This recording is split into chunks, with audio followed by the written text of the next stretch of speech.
na ni Leviste, no? Yung partner ibinigay na files ni DPWH, no?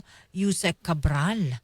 Oo. Oo, Kay yan ang Batangas First District. ipinagmamalaki ng mga Oo. kongresista mula sa Batangas. Oo, At oo. pwede daw niyang ibigay ito, no, sa ombudsman or sa ICI. Mm-mm. Ngunit provided na may permiso nga daw sa DPWH.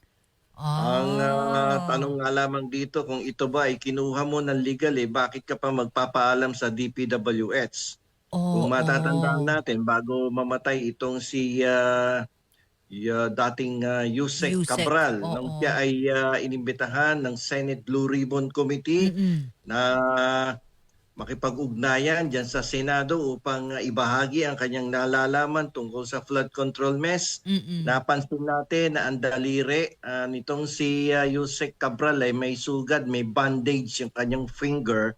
At Ay, yung sa oo. kanya, ito ay sanhi ng pakikipagagawa ng dokumento na may patungkol sa flood control Naku po. scam na Mm-mm. pipilit na daw kinukuha ni Congressman Leviste. Leviste. So, si Congressman Leviste naman ay successful sa pagkuha ng mga dokumento na Oo. naglalaman ng listahan ng mga proponents dito sa budget insertions, yung tungkol sa Mm-mm. flood control Flood program na control. yan. Oo. At siyang ng kanyang pinagmamalaki at gusto niyang maibahagi yan doon sa investigating bodies Oo.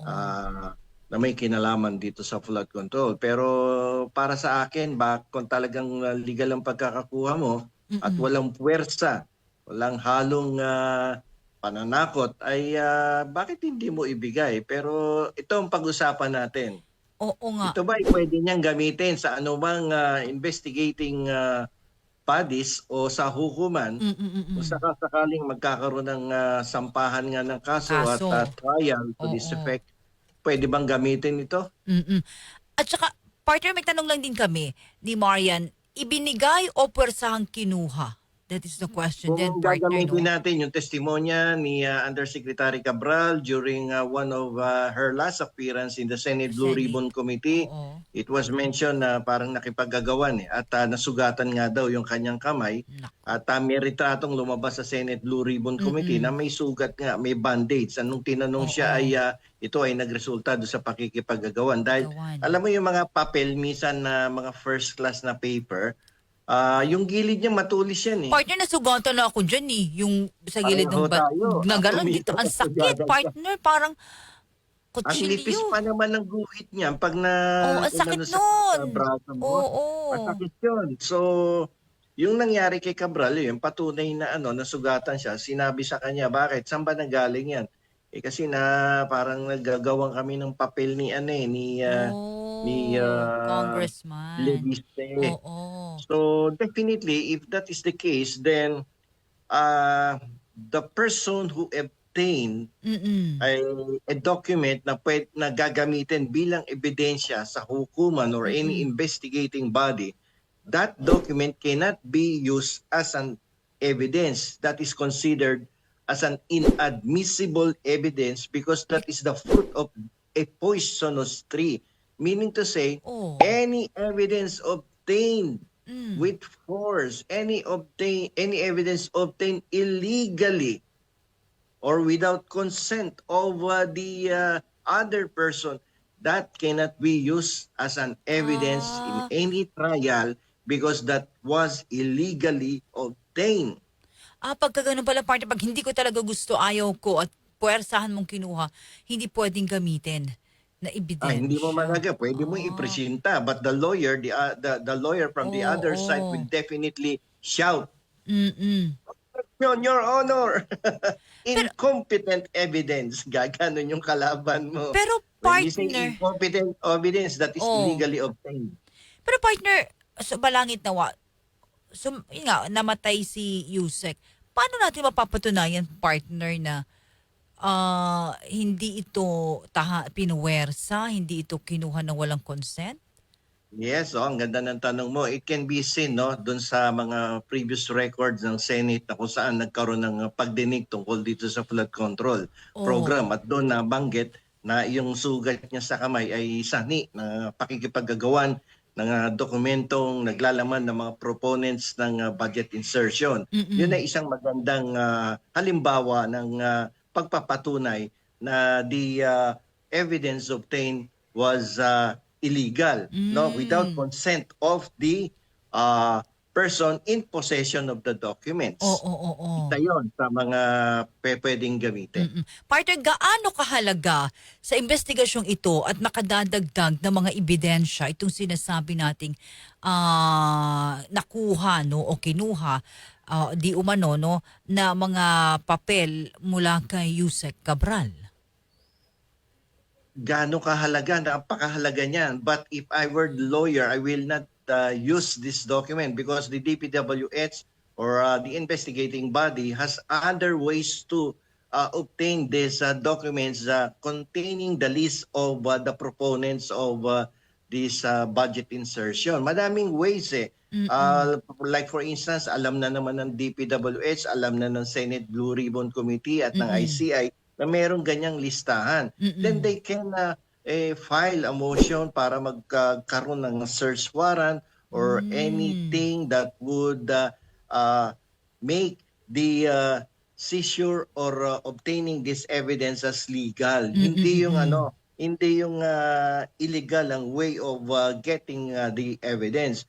Alam mo ang sa kaso, sa trial, hindi Mm. ang katarungan ay makakamit at ang ebidensyang ipinipresenta ay kinakailangang sumasang-ayon sa ipinag-uutos ng katarungan. Kasi ang katanungan dito, unang tanong dito ay Mm. ito, Mm. may ebidensya ka ba? Siyempre tatanungin, meron po. Oh. Paano mo kinuha yung ebidensya? Ayun lang yun na Okay. ang magpapalit ng Oo. sitwasyon sa trial of the Mm. case. May ebidensya ka? Meron po. Paano mo nakuha? Ayan na, kapag it was illegally obtained, that is considered as fruit of the poisonous tree. Ayan yon.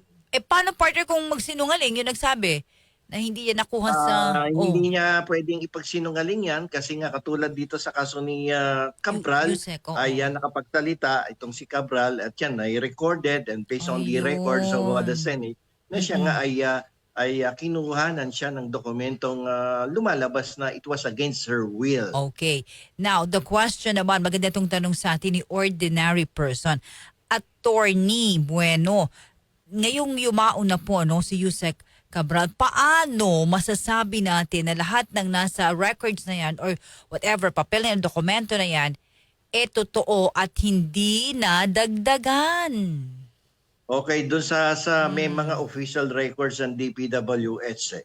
Ayan, pwede niyang kuhanin ng investigating body by requesting the appropriate court na payagan silang kuhanin, basahin, palungkatin ang mga dokumentong in possession by Cabral during her lifetime.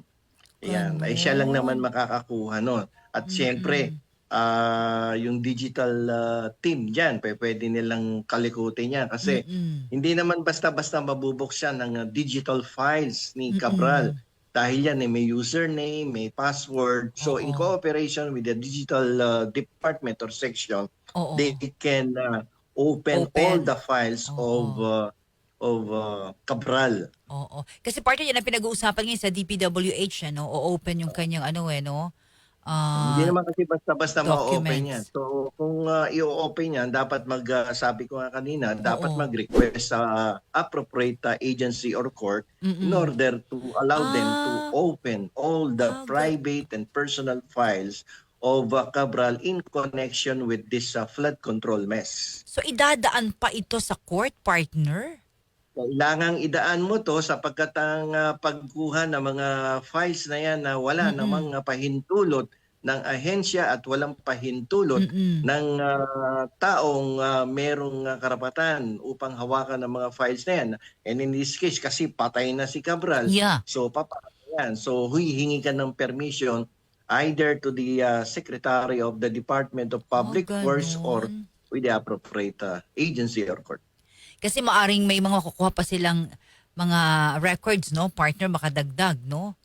Sa Yes, kaso. importanteng mabuklat-lat ang mga files dahil yan ang magsasabi ng katotohanan tungkol sa budget insertions. Diba? Hindi basta-bastang kukuha ng dokumento nang hindi naaayon sa ipinag-uutos ng ating saligang Saligang batas batas, na kagaya oo. ng kung sakaling totoo nga na it was obtained, yung proponents list na yan, it was obtained by using force or it was obtained without the express consent of the late undersecretary, then it would be a useless document and evidence.